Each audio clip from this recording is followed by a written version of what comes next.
जय हिंद दोस्तों, स्वागत है आप सभी का हमारे YouTube चैनल आचार्य जी क्लासेस में। इस समय आप पढ़ रहे हैं सूरदास जी के पद, जो कक्षा 10 के लिए बड़े महत्वपूर्ण हैं बोर्ड परीक्षा के लिए। अब तक हम लोग 10 पदों का अध्ययन कर चुके हैं, उनकी व्याख्या आप सभी ने विस्तार से देखी। आइए 11 पद आपके पाठ्यक्रम में रखे गए हैं। कक्षा 10 की पुस्तक में यूपी बोर्ड में 11 पद सूरदास जी के रखे गए हैं। उन 11 पदों में से 10 का अध्ययन कर चुके हैं। आज अंतिम पद जो है 11वां पद, उसका अध्ययन करते हैं। और यह जो पद है यह माता यशोदा जी द्वारा कहा गया है। उद्धव जी आए थे अपना संदेशा लेकर के, अपना संदेशा वो कहते हैं। गोपिकाएं अपने समझ से उसका उत्तर देती हैं, अपनी बात कहती हैं।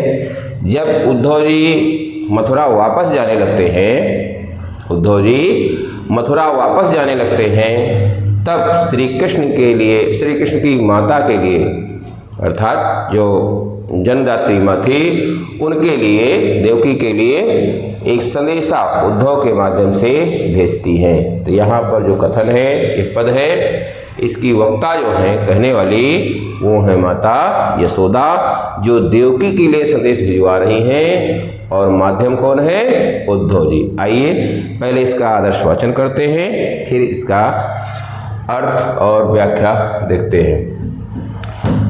संदेशो देवकी सो कहियो, संदेशो देवकी सो कहियो।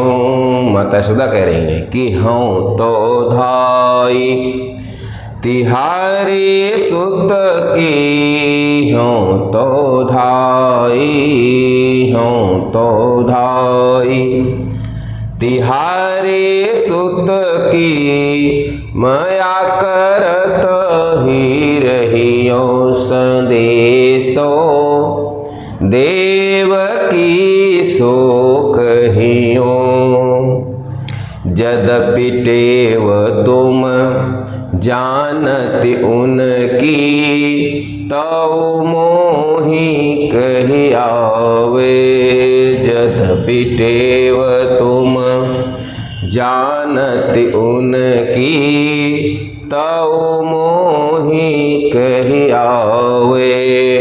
प्रात होत मेरे लाल लड़े ते, प्रात होत मेरे लाल लड़े ते, माखन रोटी भावे। संदेशो देवकी सो कहियो। अगली पंक्ति देखते हैं कि तेल उबटनो अरुता तो जल, ताहि देखी भजी जाते। तेल उबटनो अरुता तो जल, ताहि देखी भजी जाते। इसलिए जोई जोई मांगत सोई सोई देती, जोई जोई मांगत सोई सोई देती, क्रम क्रम करी के न्याते। संदेशो देवकी सो कहियो। अंतिम पंक्तियां हैं। कासूर पथिक सुनी मोहि रैनी दिन, बढ़्यो राहत उर सोच। सूर पथिक सुनी मोहि रैनी दिन, बढ़्यो राहत उर सोच। क्या कि मेरो अलक लड़े तो मोहन, मेरो अलक लड़े तो मोहन, हुए हैं करत सकोच। संदेशो देवकी सो कहियो, संदेशो देवकी सो कहियो। आइए इसकी व्याख्या देखते हैं।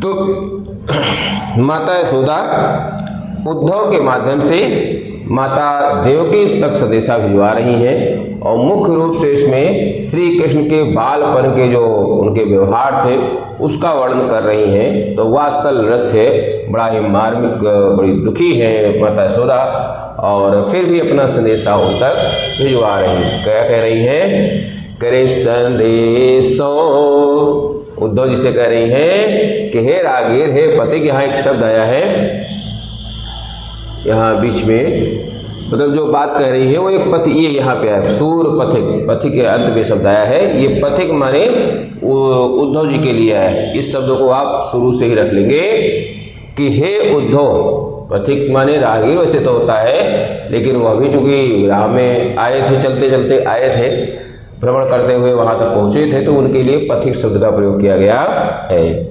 करे हे पथिक माने हे उद्धव, मेरा एक संदेशा, किससे कहना है? देवकी सो कहियो, माने देवकी से कह देना।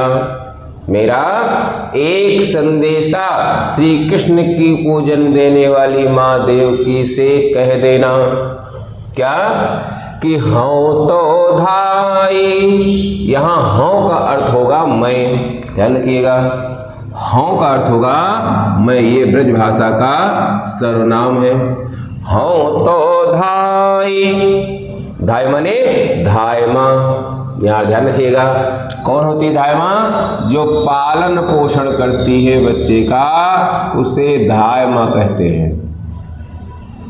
धाय माँ जन्म देने वाली माँ जन्मदात्री हुई, और अगर कोई अन्य उसका पालन पोषण करता है तो आप जानते हैं उसे धाय माँ कहते हैं। कक्षा 9 में आपने हिंदी में पढ़ा होगा, जो पहली एक अंकी आप पढ़ते हैं उसमें पन्ना धाय का नाम आता है, दीपदान नाम की एक अंकी है। तो धाय माँ बार बार आता है। जो पालन पोषण करती है उस माँ को धाय माँ कहते हैं।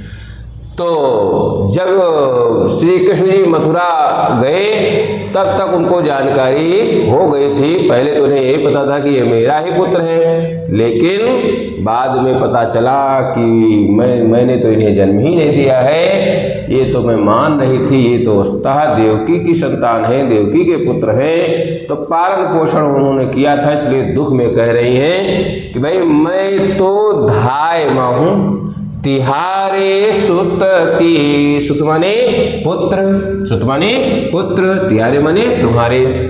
जाके कह देना देवकी से कि भाई मैं तो तिहारे सुत की धाय हूँ। मैं तो, हाँ तो माने मैं तो तिहारे सुत की धाय, मैं तो तुम्हारे सुत माने पुत्र की धाय माँ हूँ। पालन पोषण करती ही, पालन पोषण मैंने किया है। जन्म आपने दिया है, पर चूंकि शैशवावस्था से ही मैंने पालन पोषण किया है, मैं धाय माँ हूँ, इसलिए माया करत ही रहियों। भले ही आपके पास चले गए हैं, पर मेरा जो मायापन है, प्रेम है, वह हमेशा रहेगा। मैं प्रेम करती रहूँगी। मैं ये नहीं समझ पाऊँगी कि नहीं वो मेरा पुत्र नहीं है। मैंने उसकी देख रेख की है, पालन पोषण किया है, तो मैं तो पूरे जीवन आजीवन माया करती ही रहूँगी, प्रेम करती ही रहूँगी, स्नेह करती ही रहूँगी। ये एक संदेशा है। फिर कहा और एक संदेशा दे देना देवकी माँ से, एक संदेशा मेरा और कह देना। क्या? कि यद्यपि टेव तुम जानती उनकी, इतने दिन से आपके पास रह रहे हैं तो जाहिर सी बात है आप उनकी, टेव लिखा हुआ है, टेव का अर्थ होता है आदत, स्वभाव, इसको नोट कर लीजिएगा। यद्यप माने यद्यप, यद्यप माने आप जानते हैं जिसे हम लोग कहते हैं हालांकि। हिंदी में यद्यप की तरीके प्रयोग होता है, लेकिन कहीं कहीं पर हालांकि शब्द प्रयोग होता है। तो यद्यप का अर्थ होता है हालांकि। हालांकि टेव माने आदत, तुम अर्थात तुम जानत उनकी, उनकी माने किनकी? श्री कृष्ण की। यद्यपि तुम उनकी अर्थात श्री कृष्ण की सारी टेव माने आदतों को अच्छी तरह जान गई होगी। इतने दिन से आपके पास है तो वो कैसा स्वभाव उनका है कृष्ण का, किस प्रकार का आपके प्रति व्यवहार करते हैं, लोगों से कैसा व्यवहार करते हैं, क्या उनका व्यक्तित्व है, कैसा स्वभाव है, इस बात को आप भली प्रकार से जान गई होंगी। तो हमें कुछ कहना नहीं चाहिए। लेकिन तौ मोहि कही आवे, तौ मने फिर भी, इसका कर लीजिएगा, जहाँ यद्यपि आता वहाँ तदप जरूर आता है। तदप मने तौ मने फिर भी, ठीक है, इसको पेंसिल से नोट करिएगा।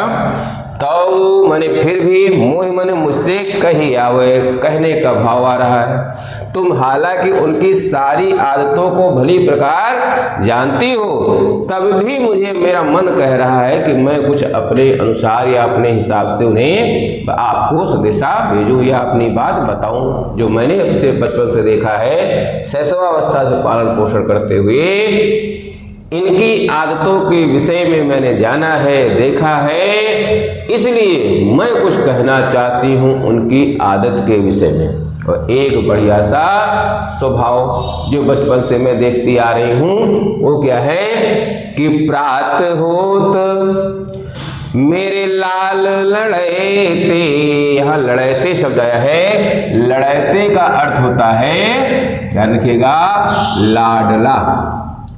लड़ैते माने लाडला, ये ब्रजभाषा शब्द है। लाल माने पुत्र, मेरे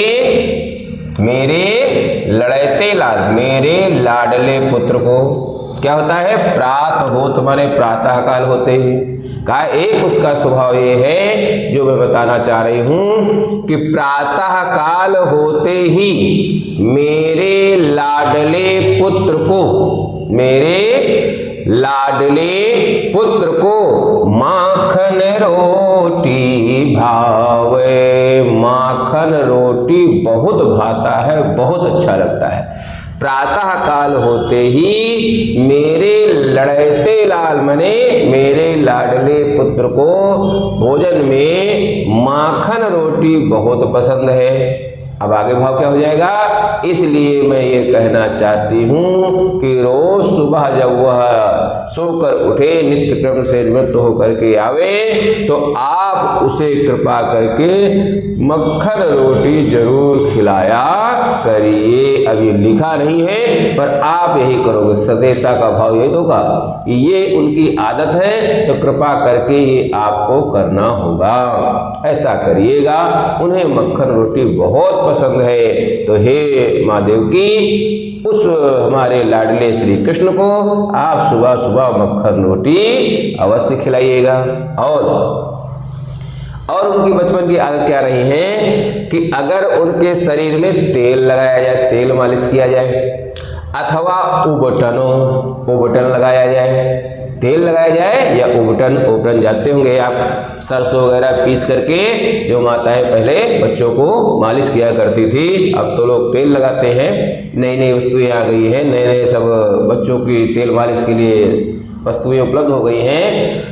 बचपन में आप अपने बड़े बुजुर्गों से पूछेंगे तो बताएंगे उस समय मालिश के लिए या तो तेल लगता था सरसों का, या फिर सरसों को सीधे ही पीस लिया जाता था सिलबट्टे पर और उसको रगड़ रगड़ करके मालिश किया जाता था। बिल्कुल प्राकृतिक चीज हुआ करती थी। अब उन सब चीज़ों से लोग दूर होते जा रहे हैं। तो यहाँ उबटन वही है, विशेष करके सरसों और भी जो चीज़ें उसमें पड़ती है, पीली सरसों और जो ये ब्राउन सरसों होती, दोनों का, काली सरसों, इन दोनों का ही प्रयोग हुआ करता था। तो आइए देखते हैं आगे कि तेल उबटनो, अगर उन्हें तेल लगा करके या ये कहा जाए कि आइए हम तेल लगा देते हैं, मालिश कर दें, अथवा उबटन लगाने की बात आती थी तो इतनी आसानी से न तेल लगवाते थे न उबटन की मालिश करवाते थे। और कहीं इनको दिखाया जाए क्या, अरु तातो जल, तातो यहाँ लिखा है, तात होगा, इसका अर्थ होगा गर्म। ये विशेषण है जल का, कैसा जल, गर्म जल है ना। तो अरुता तो जल और गर्म पानी अगर देख लेते थे कि अभी इसी से स्नान कराया जाएगा, तो क्या करते थे, ताहि देखी भजी जाते। ताहि माने उसे, देख माने देख करके, भज जाते माने भाग जाते थे। माने सुबह सुबह अगर उन्हें तेल उबटन लगाने की बात की जाए, देख लेते थे कि अब तेल लगाने की व्यवस्था हो रही है, उबटन लगाने की व्यवस्था हो रही है, गर्म जल अभी आके रखा है, अभी हमें स्नान कराया जाएगा। तो इन चीजों को देख करके श्री कृष्ण क्या करते थे, पहले ही भाग जाया करते थे। माने तेल लगवाने से मना करते थे, उबटन लगवाने से मना करते थे, गर्म जल से स्नान करने से मना करते थे, ये बार बार किया करते थे। तब कैसे उबटन लगाया जाता था, कैसे तेल लगाया जाता था, कैसे उसको उनको मैं स्नान कराती थी, वो मैं बता रही हूँ। उनकी आदत से मैं बिल्कुल परिचित हूँ, बचपन से शैशवावस्था से ये मैंने देखा है उनकी आदतों को, इसलिए अच्छे से मुझे पता है कि उनकी आदत कैसी है, उनका स्वभाव कैसा है। तो क्या करती थी मैं कि जोई जोई मांगत, उन्हें बहुत बनाना पड़ता था, और मनाते समय वो जो जो चीजें मांगते थे सोई सोई देती। एक एक करके जो जो सामान मांगते थे श्री कृष्ण कि हाँ हमें ये दीजिए तब हम तेल लगवाएंगे, ऐसा करिए तब हम उबटन लगवाएंगे, ऐसा करिए तब हम स्नान करेंगे, नहीं तो नहीं करेंगे। एक एक करके जो जो चीजें वे मांगा करते थे, सोई सोई देती, माने वही वही मैं देती थी। जो जो वो मांगते थे, जो जो हमारे सामने मांग करते थे कि ये चीज़ें मिलें तभी हम स्नान करेंगे, तभी उबटन लगवाएंगे, तभी तेल लगवाएंगे, तो वह मैं उन्हें ला करके देती थी, या उनसे कहती थी कि हाँ भाई ठीक है, अब आप तेल लगवाइए, मालिश करवाइए, स्नान करिए, या करके जो तुम कह रहे हो वो सारी चीज़ें मिलती थी। तो जब इस प्रकार से उन्हें विश्वास होता था तो क्रम क्रम करी के न्याते, न्याते का यहाँ अर्थ होगा स्नान करना, नहाना, ठीक है, नहाना आप जानते हैं, स्नान करना। न्याते माने स्नान करते थे, नहाते थे, क्रम क्रम करके माने क्रमशः धीरे धीरे करके।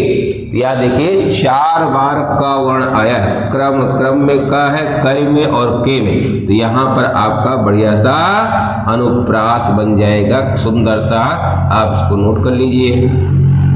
और भी जो अलंकार है अभी बता रहे हैं आपको, यहाँ पर देखिए 4 बार क आया है, तो बढ़िया सा अनुप्रास यहाँ पर है। हालांकि सोई सोई में भी देखिए स आया है ना, जोई जोई में भी जो ज ई आया है, तो यहाँ पर भी सुंदर सा अनुप्रास है। लेकिन यहाँ 4 बार आया है, तो यहाँ सर्वाधिक अच्छा अनुप्रास आपको मिलेगा। जहाँ पर आप जानते हैं किसी वर्ण की, किसी अक्षर की पुनरावृत्ति होती है, बार बार आता है, तो 2 अक्षर आने पर भी अनुप्रास बन जाता है। लेकिन अगर 3-4 बार आया, 5 बार आया, 6 बार, तो कहने ही क्या, फिर तो अनुप्रास की कहते सुंदर छटा बिखर जाती है। जैसे आप पढ़े हैं, तन तड़प तड़प कर तप तातने त्यागा, या ऐसे करके और भी है, तरन तनूजा तट तमाल तरवर बहु छाए, तो तावड़ बार बार आए नहीं लगे कोई अक्षर। चलिए आगे बढ़ते हैं।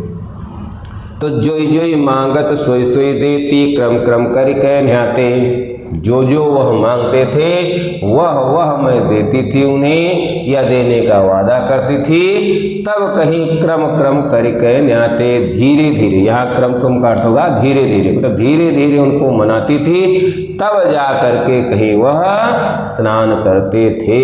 अब कहने का भाव क्या हो जाएगा कि इसीलिए आप भी ध्यान रखना कि इन चीज़ों से वे भागते हैं। तो ये नहीं कि जबरदस्ती करना है आपको, जो जो वो कहें, जैसा जैसा मांग करें, उनकी मांग को पहले पूरी करना, धीरे धीरे करके वो स्नान कर ही लेंगे। हालांकि इतने दिन में आप आदतें जान गई होंगी, फिर भी मैंने जो अनुभव किया है, मैंने जो उन्हें शैशवावस्था से, बाल्यावस्था से देखा है, उनकी आदतों को, स्वभाव को, वो मैं आपसे कह रही हूँ। अंत में यशोदा जी कहती हैं कि सूर पथिक, सूर मने सूरदास जी, जैसे सूर नाम आवे वैसे ही आप लिखिएगा कि सूरदास जी कहते हैं या लिखते हैं कि हे पथिक, ये माता यशोदा कह रही हैं, सूरदास जी कह रहे हैं कि माता यशोदा कह रही हैं उस पथिक से, पथिक माने उद्धव जी से कह रही हैं कि सुनि माने सुनो, मोहि रैनी दिन, रैन माने रात होता है, रैन बसेरा सब सुना होगा, रैन माने रात या रात्रि शुद्ध रूप में लिखेंगे, दिन अर्थात दिन, मुझे रात दिन, तो यहाँ पर आपका द्वंद्व समास भी मिल जाएगा। देखिए हालांकि समास वगैरह पूछते नहीं हैं पर आप जाने रहिए, रैन दिन माने रात दिन, इसमें जो है ये योजक पद लगा नहीं है पर आप लगा भी सकते हो। सूर पथिक सुनी, सूरदास जी कह रहे हैं कि माता यशोदा कह रही है कि हे पथिक, हे उद्धव, सुनो मुझे रात दिन, बढ़ो राहत और सोच, बढ़ो माने बढ़ता रहता है, और माने हृदय में, सोच माने शोक, मेरे हृदय में यह सोच या शोक बढ़ता ही रहता है, मुझे चिंता होती ही रहती है। क्या चिंता होती रहती है कि मेरो अलक लड़े तो मोहन, लड़े तो शब्द आया है लाडला, ये पीछे भी शब्द एक बार आ चुका है, यहाँ पर कहीं पर ये देखिए, लड़ते माने लाडला, फिर शब्द आया लड़े तो माने लाडला, और उससे पहले शब्द आया है अलग। वैसे तो अलग कहते हैं बाल को, बाल की लट को या बालों को अलग कहा जाता है, लेकिन यहाँ अलग का अर्थ होगा बहुत अधिक, यहाँ इसका अर्थ होगा, ध्यान रखिएगा क्योंकि बाल अर्थ में प्रचलित है तो इसको ध्यान रखिएगा, बहुत अधिक, ऐसे बहुत अधिक लाडला, मेरा वह अत्यंत लाडला, बहुत अधिक लाडला मोहन, होए है करत सकोच, मुझे ये सोच करके रात दिन परेशानी होती, दुख रहता है, कहीं ऐसा तो नहीं कि मेरा वह अत्यंत लाडला पुत्र कृष्ण या मोहन कुछ भी मांगने में संकोच करत हुए हैं, कुछ भी आपसे मांगने, मान लिया उनके मन में कुछ आता होगा तो इतने संकोची हैं, माता यशोदा कह रही हैं कि इतने संकोची हैं कि आपसे कुछ भी मांगने में संकोच करते हुए माने होंगे।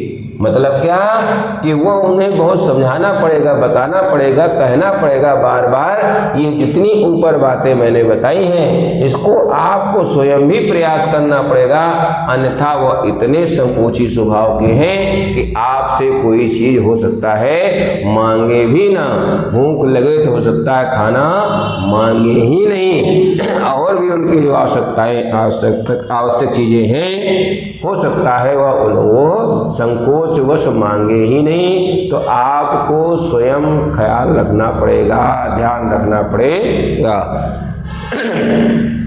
तो ये इस पूरे पद की व्याख्या रही, आशा सबको समझ में आ गया होगा। आइए एक बार सारा स्वरूप में फिर समझ लेते हैं। माता यशोदा कहती हैं उद्धव जी से कि हे उद्धव, मेरा एक संदेशा देवकी माँ से कह देना कि मैं तो तुम्हारे पुत्र की धाय माँ हूँ, इसलिए हमेशा प्रेम करती रहूँगी।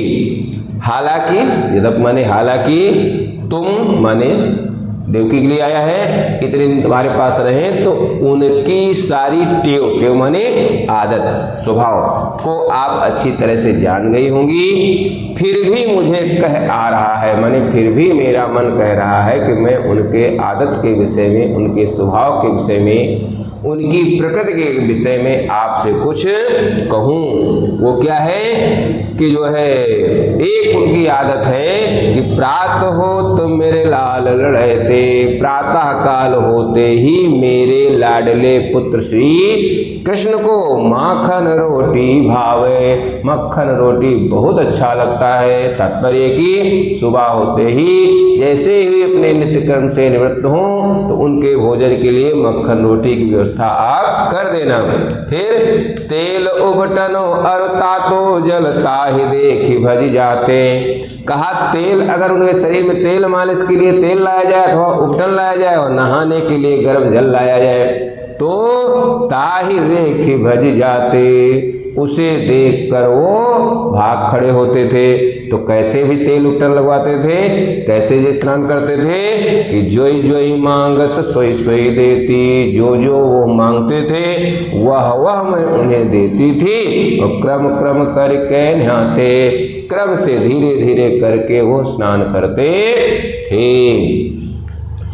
सूरदास जी कह रहे हैं कि माता यशोदा उस पथिक से माने उद्धव से कहती हैं कि हे उद्धव सुनिए, मोहि रैन दिन, मुझे रात दिन एक ही सोच बढ़ी रहती है, चिंता बढ़ी रहती है, शोक बढ़ा रहता है। वैसे चिंता करिएगा, सोच का भाव चिंता, मेरे हृदय में एक ही चिंता बनी रहती है, क्या कि मेरो अलक लड़े तो मोहन, कि मेरा अत्यंत लाडला पुत्र श्री मोहन श्री कृष्ण हुए हैं करत सकोच, कुछ भी मांगने में संकोच करते होंगे।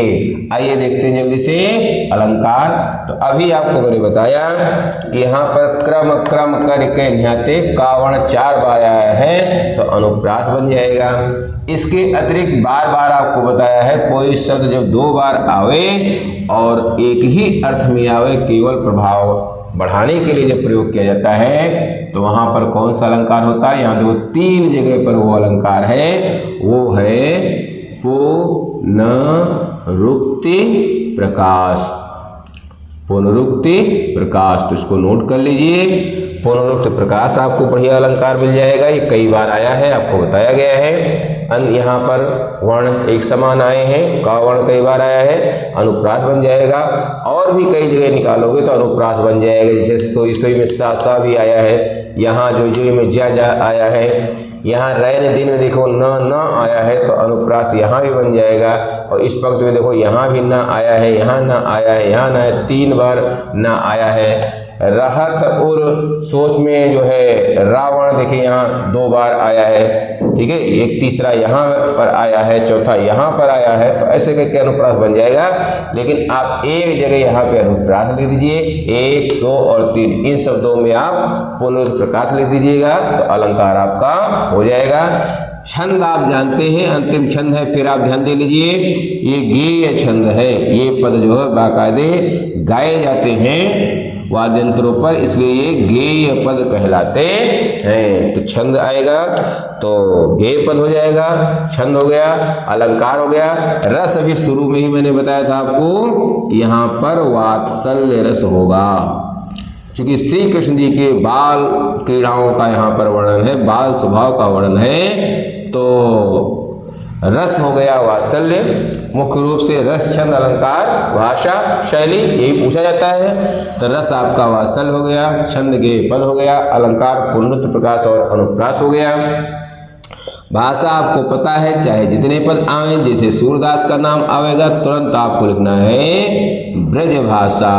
अगर अलग से जैसे 2 प्रश्न पूछे जाते हैं उसमें एक साथ पूछ लिया कि रस छंद और अलंकार लिखिए, या छंद कौन सा है लिखिए, या अलंकार लिखिए, या भाषा शैली लिखिए, तो आपकी भाषा जो है ब्रज हो जाएगी। शैली मुक्तक है सब में, ये अलग अलग प्रकार के पद हैं, है ना, तो मुक्तक शैली है। तो इस प्रकार से सूरदास जी के जो 11 पद थे आपके पाठ्यक्रम में कक्षा 10 में वो सब समाप्त हुए। आशा है आप सभी को ये सब बहुत अच्छे से समझ आ रहा होगा। नहीं समझ में आए दूसरी बार तीसरी बार आप वीडियो को सुनिए। और मैं बार बार आपको कहता हूँ कि हिंदी की तैयारी के लिए, व्याख्या तैयार करने के लिए इस YouTube चैनल पर आप जुड़े रहिए। और करना केवल ये है आपको, जब आप अन्य विषय पढ़ करके थक जाएं तो बढ़िया आराम से खोल करके मोबाइल बगल में रख लीजिए, देखते रहिए, सुनते रहिए। अगर लेटे लेटे भी देखते रहेंगे, कई बार सुनेंगे इसको, तो बढ़िया सा आपकी तैयारी होती रहेगी। इसमें आपको बहुत परिश्रम नहीं करना है, बस करना ये है कि नियमित आपको सुनते रहना है। अभी हम लोग पहले काव्य पढ़ रहे हैं, 2-3 पाठ जब काव्य के समाप्त हो जाएंगे तो संस्कृत के 1-2 पाठ पढ़ लिए जाएंगे, फिर काव्य पढ़ लिया जाएगा, फिर समय मिलेगा तो गद्य भी पढ़ा जाएगा। और भी जो व्याकरण की चीज़ें हैं वो हम आपको अब से लेकर के जनवरी फरवरी तक, बोर्ड परीक्षा से पहले तक बताते रहेंगे। तो आशा है आप सब अच्छे से जुड़े रहिए, आशा है कि आप सब अच्छी तैयारी करेंगे। आप सभी का बहुत बहुत धन्यवाद।